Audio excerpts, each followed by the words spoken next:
Today we continue our NHL season preview series. We're working our way through teams in the Pacific Division. Today we look at the back-to-back Stanley Cup finalists, the Edmonton Oilers. They go into the season with a lot of uncertainty and questions around the future of the game's top player in Connor McDavid. We'll discuss how this team has changed, their expectations for this year, and their thoughts on the McDavid future coming up next.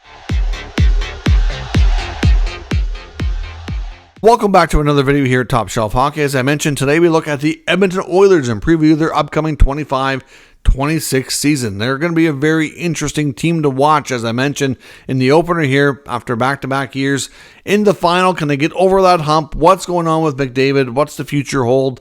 This season could be a major indication of the shift in this team going forward. So we'll discuss that, of course. But if you're new to this series, quickly just to understand how these videos are structured, we're going to recap last year's season a little bit, look at the 24-25 team and individual stats, look at how the teams, what moves they made last year, the cap space, how the team continued to change throughout the offseason with the additions and subtractions. We'll look at rookie impact, players that might be traded, extensions that we might see happen. What's the projected lineup look like? What's the top questions the team needs to figure out here going into the upcoming season, along with our expectations here. So recapping last year for the Oilers, it was another really, really good season. You can't get much better the last 2 years, making it all the way to the final and losing. That sucks. But besides winning the Stanley Cup, it's the next best thing.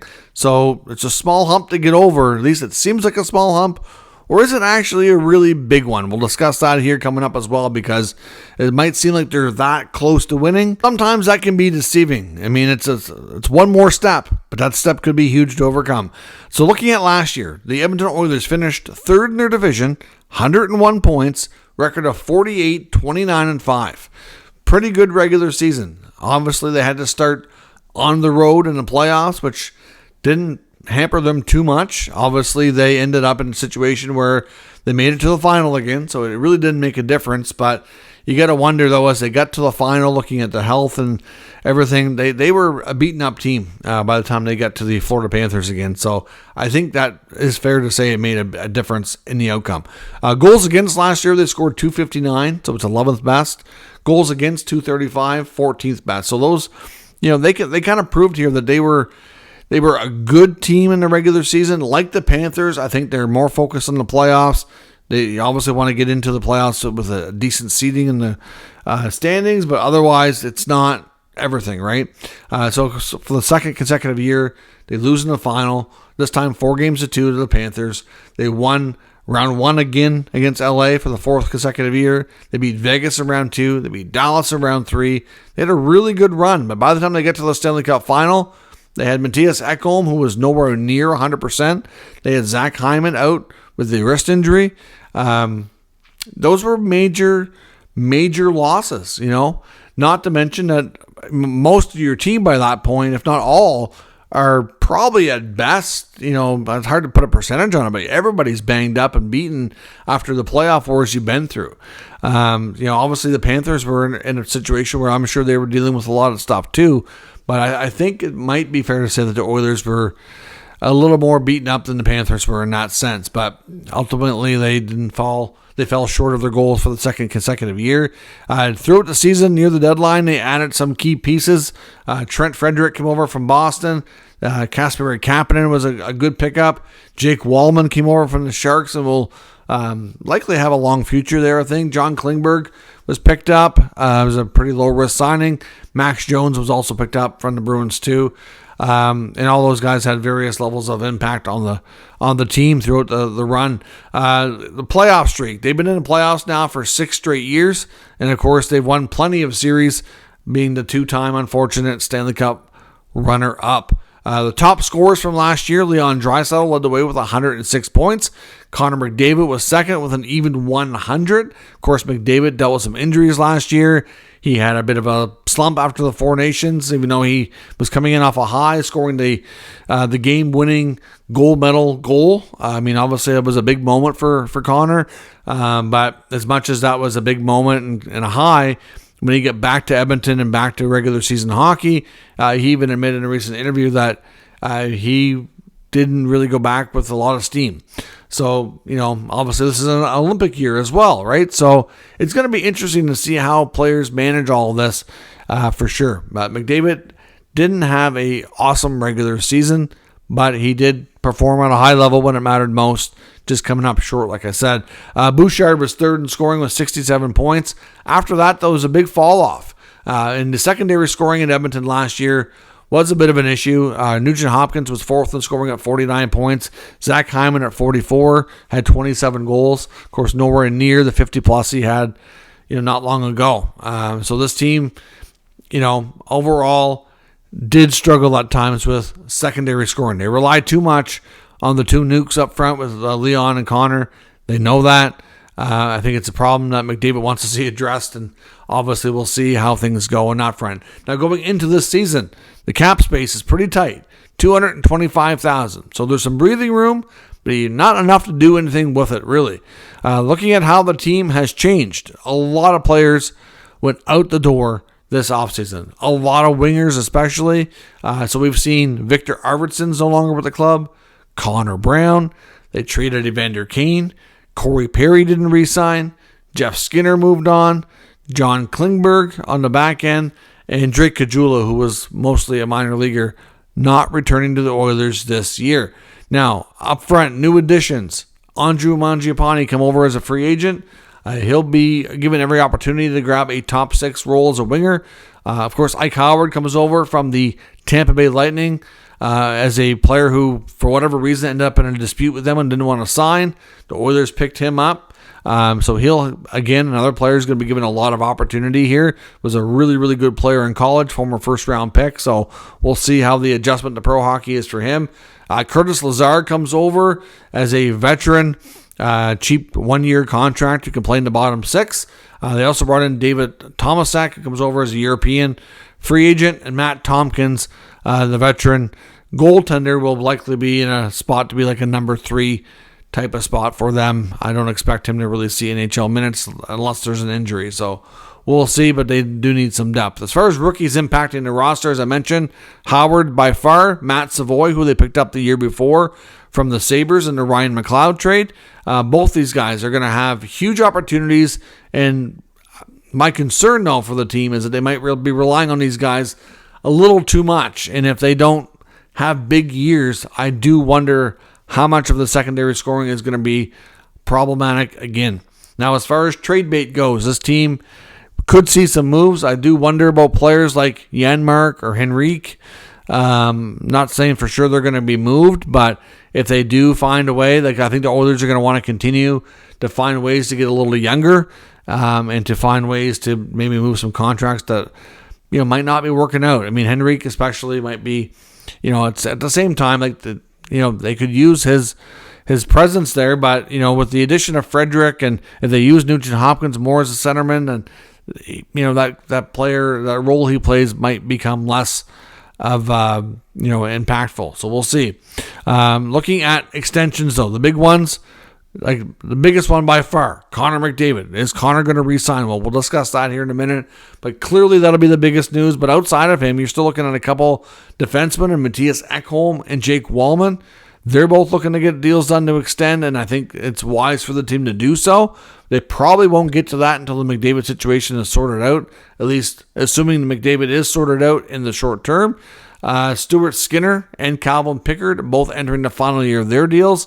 I don't know that they rush to make a move there. I think they might take the wait-and-see approach to see how they do when it matters most again before they determine the future between the pipes. And Podkolzin, of course, who came over last year from Vancouver.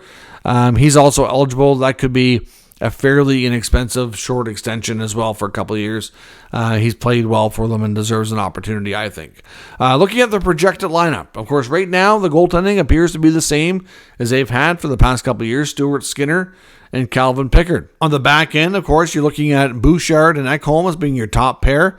Hopefully a healthy Ekholm will be able to stay healthy this year. His inability to play really his normal game in the playoffs was a huge blow for this team. Absolutely. Darnell Nurse and Jake Wallman are expected to make your your second pair with Wallman playing on the right side. Kulak and Emberson could be your third pair. Troy Stecher will be competing as well for opportunity on that pair. It could be Kulak Stecher, could be Kulak Emberson. They'll likely rotate as your 6-7 type of guys. Up front in the forward group, you're looking at Connor McDavid and Leon Draisaitl, of course, being your top two centermen. They will play together at times as well. We know that. McDavid, I suspect, I think they're going to try him with Andrew Mangiapane and Matt Savoy. I think you're going to see Leon Draisaitl have an opportunity to play with Podkolzin and Ike Howard. I think that's going to be your top six. I mean, it could change. They could move. See, they do have some versatility here on this in this lineup. Some think Tomasek could be given an opportunity in the top six as well, but I think your third line could be decently offensive as well. Instead of putting Podkolzin on Leon's line as the second line winger, which we know they've played together, and I think Leon does like playing with him.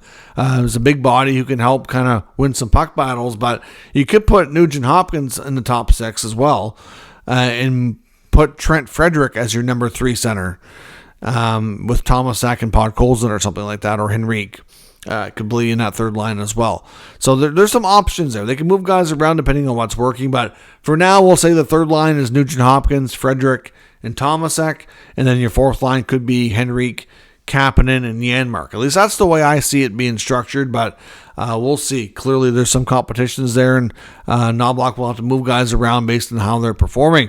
The top questions facing this team, though, going into the offseason, like I said, there's none bigger than the future of Connor McDavid. Teams around the NHL are watching this very intently, wondering, do I need to make sure that I have a ton of cap space available next year? Because this top player in the world might become available. And I don't know that we're at a point where we can seriously question the future. I do think that it's more likely than not that McDavid does sign an extension.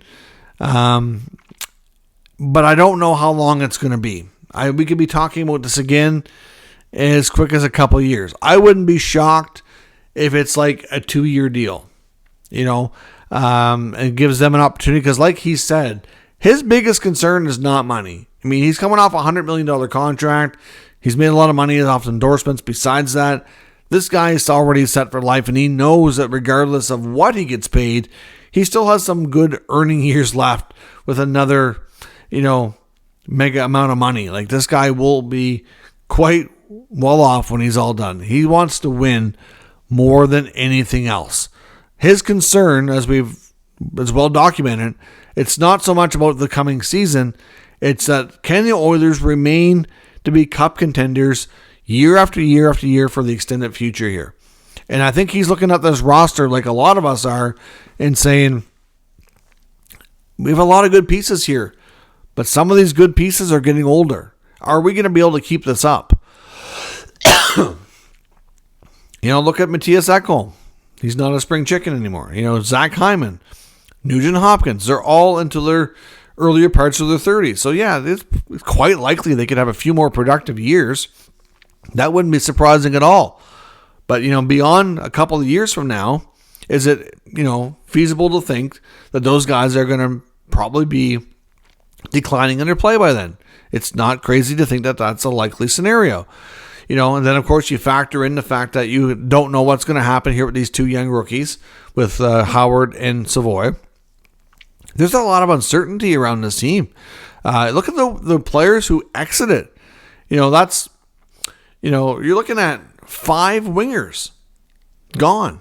So if you think about your top 3 lines, there's 6 wingers. Well, the 5 of them are gone. Like there's the only one that kind of left over here is Podkolzin. That's significant change. McDavid and Draisaitl are going to have new line mates. Quite likely both of them play with two, a lot of new players. Frederick really didn't get a chance to play a lot with the Oilers because of the injury when he was acquired last year. So, there's a lot of newness to this team, a lot of uncertainty. So I will say though that the McDavid extension is going to be the big story that follows this team. It could be a distraction, even though McDavid says it shouldn't be. And I think it's going to end with McDavid signing a short extension. If he makes it to free agency, though, that's going to be the biggest story we've had in a long time in the NHL. I'm not sure it's going to happen now.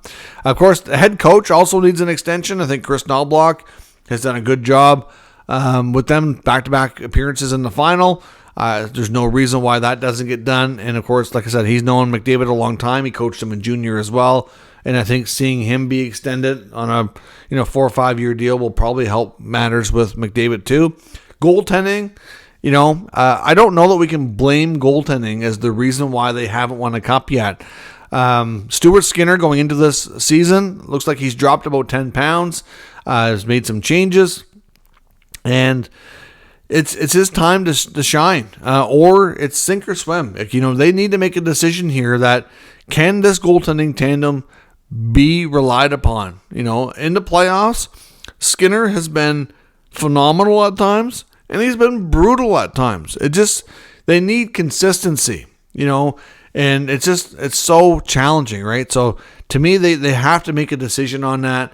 There really hasn't been a lot on the open market about being able to upgrade this, though. So we'll see what happens. I wonder if they take a look at a guy like Connor Ingram out of Utah. He might be an option to come in as well, but we'll see where that goes. But, can the goaltending just be steady and consistent? Big question. So then you throw that on top of the McDavid extension, on top of the head coach extension. Then can the rookies be as impactful as they need them to be? Zach Hyman's also going to be out of the lineup here for at least the first month of the season. So when we did the projected lineup, notice Hyman's not in it because he's still injured. That wrist is not ready to go yet. So these lines will change again come a month or so into the season. So then you have, if Savoy and Mangiapane aren't working out, if the line needs to change, you can slap Hyman there. And you still got, hopefully Mangiapane, Savoy, Howard are playing well enough that Hyman's addition will make that much better and stronger. Like I said, you still have options as well to move Nugent Hopkins up on the wing, or you can play him as the number 3 center. Like there is some versatility here. There's just a lot of uncertainty and unprovenness that, I've been a big Oilers, picker here in the last couple of years. Like I picked them to win the last 2 years. Now they almost proved me right, but I believed heavily in this team. And I'm not saying that I don't anymore, but I have more questions than I ever have in the last few years. So can they be a top 3 team in this division? I think they can. I'm very confident in that ability to say that, but can I say that they'll win the division? I don't know about that. I think Vegas and maybe to some degree LA will be right there with them. So I see them probably being second or third in the division, most likely. The playoffs will be the big test again. And when we get there, what can we see? But there's a lot of questions. I'm a little bit less certain what to expect from the Oilers this year. And McDavid uncertainty, even though I do believe he will stay, is just going to be a concern, and it's a major distraction for this team, even though he says it shouldn't be. But let me know what you think. What are your expectations for the Oilers going into this season? Will they be just as good? Could they even take a step back? So many changes in 1 year really can be a lot for one team to overcome. Let me know what you think in the comments, and we'll discuss further. If you're new to this channel, of course, make sure you subscribe and stick around. We'll keep you up to date with all the news, rumors, and analysis of all 32 NHL teams. Thanks for watching. I'll catch you next time.